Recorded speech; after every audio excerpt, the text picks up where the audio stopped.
各位观众大家好，欢迎来到我的频道，我是爱分享股票知识的 Lucy。 今天是3月31号的复盘视频，我们来做一个美股的盘前分析。如果你觉得我的视频和你的风格相匹配，对你的投资是有帮助的，欢迎点个订阅并打开小铃铛，以便后续第一时间观看到我的内容。那上周呢，纳斯达克指数简直是跌麻了啊！更惨的是特斯拉、苹果、英伟达这些科技巨头呢，一夜蒸发5000亿市值。那么连华尔街都惊呼，这是要熔断的节奏吗？纳指终究是上个周五呢，又回到了本轮的这个中枢的箱体下沿的平台位置，那与我2周前那个预判呢是一致的。那这一次这里铁定是撑不住了。上周没有跟上 Lucy 做空的朋友们呢，这里也不要头铁。这个位置的支撑Lucy 直播的时候看到了很多朋友幻想这里是下跌的结束，其实后面的跌幅正在向我们招手了。纳指出现这种瀑布式下跌呢，其实离不开3个因素。那首先就是特朗普关税的一个核威慑。我们都知道4月2号的一个关税倒计时呢是非常接近了。特朗普政府计划对进口汽车加征25%关税呢，欧盟虽然是试图让步的比如说降低自身的关税，放宽这个法规，但是协议呢仍需特朗普批准。那市场对贸易战升级担忧呢是加剧的。第二个就是连锁反应，如果说关税落地了，可以想象一下，特斯拉单车成本就有可能涨1.2万美元。那么德国车企呢，股价也已提前反应了。那宝马、奔驰本周超跌了3%。那第二个呢，就是通胀数据火上浇油。那核心数据PCE 同比涨了2.79%，创下14个月的一个新高，远超美联储2%的目标。那么波士顿联储主席柯林斯直言，关税将推高高通胀，那滞涨风险压垮市场的情绪是最后一根稻草了。还有第3个方面就是消费者信心崩塌。美国个人投资者协会看跌情绪连续5周超50%，创下1987年以来的第2长纪录。那我们还是来一起看看股票的走势图吧。今天我们同样是分4个方面来给大家分析一下。那第一个呢，先去看一下特斯拉新一轮的一个下跌开始，可能会有小伙伴不太相信我们一起去看一下股票的走势图。那么第二个呢，是看一下苹果公司它会否在本周的话也出现一个拐头向下的一个跌势。那么第3个方面呢，是去看一下英伟达破位只差一步之遥了。那么第4个方面呢，就是 QQQ 的一个新一轮下跌已经开始。首先我们来看一下这张图表，是特斯拉的日线走势图。可以看到特斯拉其实呢上一周的话，它也是出现了一个连续下跌的一个走势。那么它在周4的时候出现了一个冲高回落，上个周五的话就出现了一个下跌的阴线。也就是在此轮过程中呢，特斯拉它现在的股价是有一点纠结的。Lucy 在这里分析一下。首先我们知道这一条绿色的线呢是均线170日均线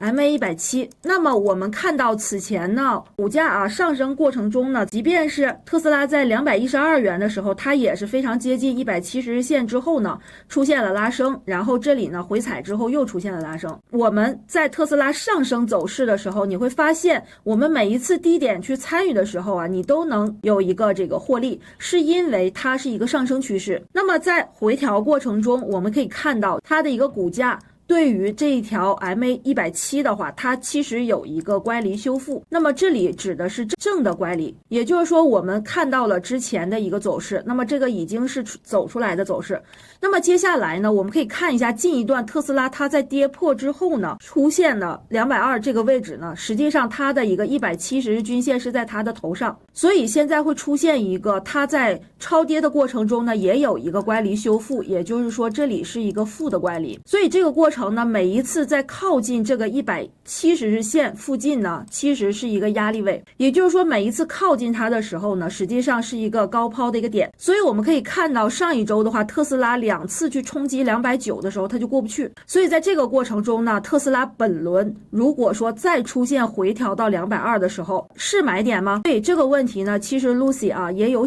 考虑过这个问题。那我们从何去分析？首先呢，我们去看特斯拉它有可能会因为科技巨头的一个集体回落呢，出现一个下跌回调走势。那么在这个过程中呢，我们知道它的一个反弹其实具备2个支撑的位置，也就是这一条大阴线的一个开盘价和一个收盘价，也就是220到250之间。那么在这个过程中呢，我们可以看到啊 MACD 是出现了向上的力度，也就是说它的一个反弹的力度呢，还是在七巨头里面还是比较强的。上个星期出现了一轮回落呢，其实它的一个绿柱加速的一个速度就变小了。那么当下这个位置呢，其实股价还在一个短中期均线的一个上方。如果说它的一个股价，那么从260这个位置向下去240、230这个位置的话，它会出现一根红色的阴线。那么出现阴线的话，相应的 MACD 就会变短。所以在这个过程中的话，它如果回调的话 ，Lucy 认为如果跌破了220的话，它会进入到我此前讲过的这个底背离的一个区间。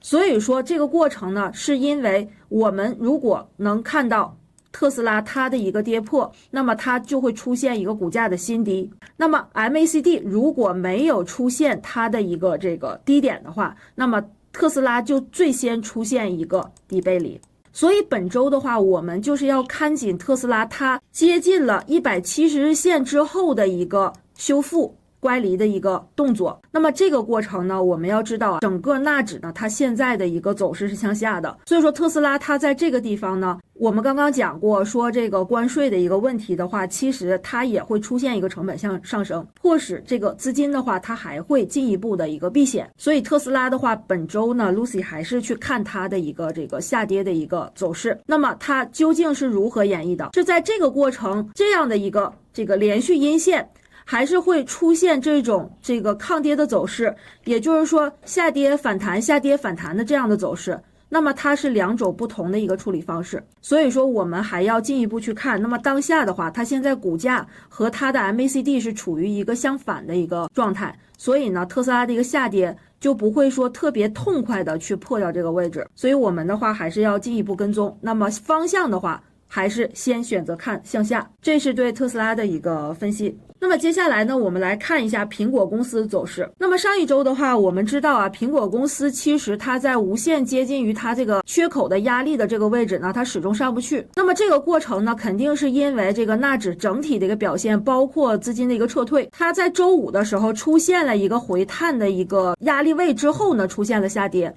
那么本周的话呢 ，Lucy 可以猜测出它的一个走势的话，应该是继续向下的。所以说，我认为之前的这个208的这个位置啊，不一定能撑得住。所以它接下来的还是一个看空的一个走势。那么同样，它与特斯拉是一样的，它在这个过程中，我们可以看到这条快线和慢线实际上还是在水下运行。水下运行，我们知道它是属于一个弱势区间，也就是说它反弹是无力的，但是下跌是有力的。所以说在这个过程中呢，但出现了这种绿柱缩小，并且会出现这种死叉，然后红柱变长的过程，那就是它的一个新一轮下跌的一个开始。那么这个位置的话，我们就有这个苹果公司的朋友们呢，你在这个地方其实是一个高抛的位置，那么是对苹果公司的一个分析。如果说还有小伙伴对这个苹果公司的走势呢不清楚的话，那么可以给 Lucy 点一个订阅粉丝。订阅粉丝的福利呢，就是 Lucy 本周给大家的一个美股洞察时间的一个体验。那么 Lucy 呢是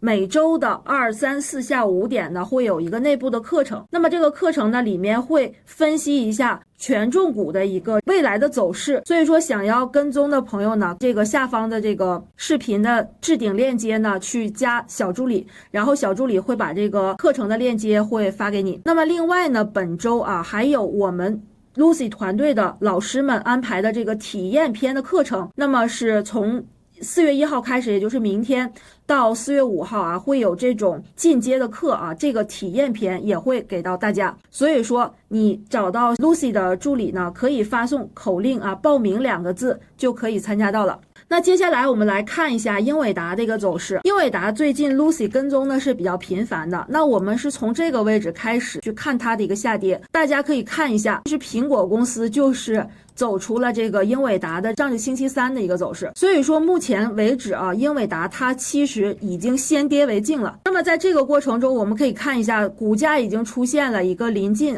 下面支撑的一个地方，也就是说它离破这个位置只有一步之遥了。那么它如果破了前期的这个104的话，向下寻找支撑的话呢，我们就要去看市场的一个反馈。当然这个位置 Lucy 想提醒大家的是 MACD 也出现了一个死叉，包括红柱子已经出现了。所以上一周 Lucy 留了英伟达的一个这个看空期权就是本周到期的。那么在这个过程中呢，也是因为它的一个趋势向下，包括呢它在这个地方呢是出现了一个死叉，而且呢其实它的一个短线和短中期的一个均线的话也是死叉，也就是说它也是出现了一个回归170日均线之后呢出现了下跌。所以其实我们可以看到科技巨头们他们的走势其实是高度一致的。我们看到的这个位置其实是资金的一个出逃的一个表现，所以我们用任何的一个消息面解读呢都不会影响到它的一个下跌的一个趋势。那么英伟达的话，它的一个下跌呢可能会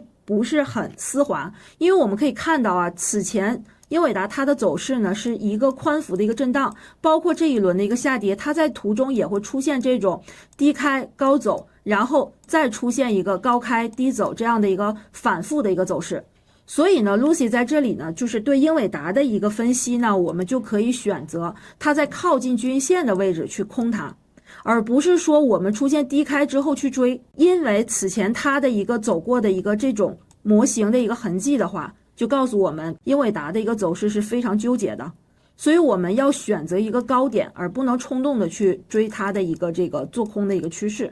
那么这个是对英伟达的一个特殊的一个分析。那么接下来我们再来看一下纳指的一个走势。那么这张图表的话是纳指的周线走势图，我们可以先来分析一下纳指的周线是为什么呢？因为在这个地方非常关键，这里周线出现了 Lucy 此前教过我们会员朋友的断头铡刀的一个走势。也就是说我们记得从周三周四周五开始呢，它的一个连续下跌构成了周线的一个大的一个阴线的实体。我们看一下比较直观的呢，是它其实在这个位置的时候已经出现过这样的走势。那么 Lucy 大胆预测一下，那后续如果纳指接连再出现这样的一个连续的阴线的话，那我们可想而知日线是一个什么样的走势。所以这个位置其实是一个高点去空的一个非常关键的地方。那么接下来的话，我们知道它已经跌破了这根紫色的均线，也就是说其实中期均线已经被跌破了。那我们向下就要去看它修复170日均线的一个走势。所以在这个过程中，这是周线，如果说它要跌到170的话，它还是有一定的距离的。但是我们要以这样的一个组合去分析它的话，那么纳指它其实下跌的一个幅度还存在。也就是说此前 Lucy 讲过它的一个空头走势是这样的，下跌之后的一个横盘震荡之后再下跌。那么现在纳指它就处在这样一个位置，那么接下来的一个走势的话，相信它的一个幅度不会比第一轮小。那么这个就是对它的一个周线的一个分析，包括我们可以看到这里的一个 MACD 它的一个下降速度是非常快的。此前我们是在一个上升图中的话，你是看不到这样的一个红柱子非常长。那么最近的话，这一段时间其实它的一个下跌的动能还是很大的。那么接下来我们再来去看一下纳指的一个日线走势图，也就是说现在目前为止，上周的一个5根 K 线呢，其实组成了那一根大的一个阴线。但是我们可以看到它上周五收盘的点位非常接近前低，前低在这里所以我们画一条横线的话，你会发现其实它破位的话，这个地方是摇摇欲坠的。当然它的一个破位的话，它可能会出现这样的一个阴线直接下来，会出现一个另外的走势是什么呢？就是在这个地方它有可能出现一个反抽之后的一个下跌。那么无论是什么样的一个走势的话，我想这一个小高点的话，还是我们最后的一个出逃的一个机会。那么这个是对纳指的一个 K 线的分析。那么它在这个本轮过程中呢，其实它的一个 MACD 的话，现在是在水下出现了这样的一个接近死叉的一个走势。那么也就是说看准了周一的一个下跌下跌的一个幅度，它有可能会出现一个绿柱的进一步的缩短，包括这个白线和黄线的一个死叉的一个出现。那么在这个过程中，那 Lucy 此前讲过，它只有纳指出现了一个新低，然后它的一个死叉的快线没有出现新低，也就是它的一个 DIF 啊，如果没有出现新低的话，实际上这一段的话其实是一个背离的一个走势。那么这个就是我们预判本周行情的一个标准。当下的话 ，Lucy 分析呢，纳指的一个走低，还是进一步是这个三大权重股的一个贡献。所以本周的话，在这个破位的一瞬间，它也还是一个做空的一个起点。那么这个就是对纳指本周的一个预判。那尽管上周呢，市场是一片哀嚎，也有人想说别人恐惧时我贪婪，但是 Lucy 想说一句啊，远没有到恐慌的时候，何谈贪婪呢？最重要的是我们要在这个市场中先活下来。还是顺势而为，去逢高减仓，或者做一个做空的对冲才是应对之策。咱们今天的分析就到这儿，明天见了，拜拜。